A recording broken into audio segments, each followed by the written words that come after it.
এত বছর ধরে যে দুর্গাপুজো হয়ে আসছে আমাদের বাংলায়, এই যে টাকা দেওয়া হচ্ছে সরকার থেকে পুজো কমিটিগুলোকে, তো সেই টাকা তো আগে দেওয়া হতো না, কিন্তু পুজো হতো, খুব ভালোভাবেই পুজো হতো, কলকাতা শহরেও পুজো হতো, গ্রামেও পুজো হতো, কারোর কোনো অসুবিধা থাকতো না। কিন্তু ফার্স্ট 2018 সালে সরকার অ্যানাউন্স করে যে সব পুজো কমিটিকে 10,000 টাকা করে দেওয়া হবে। এটা ঠিক ছিল, একটু মানে সরকারের তরফ থেকে সাহায্য পেতেই পারে। তার পরের বছর সেই 10,000 টাকাটা বেড়ে হয়ে যায় 25,000 টাকা। এক বছরে 15,000 টাকা করে সরকার বাড়িয়ে দেয় সব পুজো কমিটিগুলোকে। তারপর আমরা জানি যে করোনার সময় এলো, মহামারীর সময় এলো। সেই সময় এত অভাবের সময়ও, যেখানে মানুষের কাছে টাকা ছিল না, চাকরি ছিল না, সরকার পুজো কমিটিগুলোকে, দুর্গা পুজো কমিটিগুলোকে 50,000 টাকা করে দিল।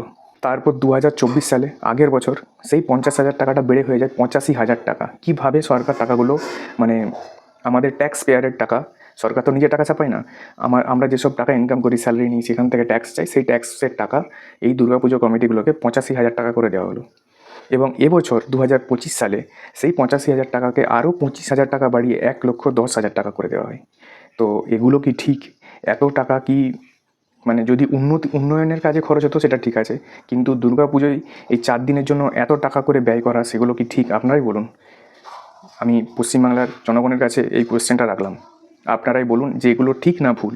তো যারা আমার এই ভিডিওটা দেখলেন, প্লিজ ভিডিওটা আপনারা সবার মধ্যে শেয়ার করুন, যাতে এই জিনিসটা অন্তত বন্ধ হয়। বিভিন্ন জায়গায় উন্নয়নের কাজে টাকাটা লাগুক, সেটা খুবই ভালো হবে আমাদের পক্ষে। প্লিজ আপনারা ভিডিওটা সকলের মধ্যে শেয়ার করুন, ভিডিওটাকে লাইক করুন, চ্যানেলকে সাবস্ক্রাইব করে রাখুন। আমি আরও কিছু ইম্পর্ট্যান্ট জিনিস আপনাদেরকে বলতে চাই, যেটা নেক্সট ভিডিওতে বলবো। তো প্লিজ চ্যানেলটাকে আপনারা সাবস্ক্রাইব করে রাখুন।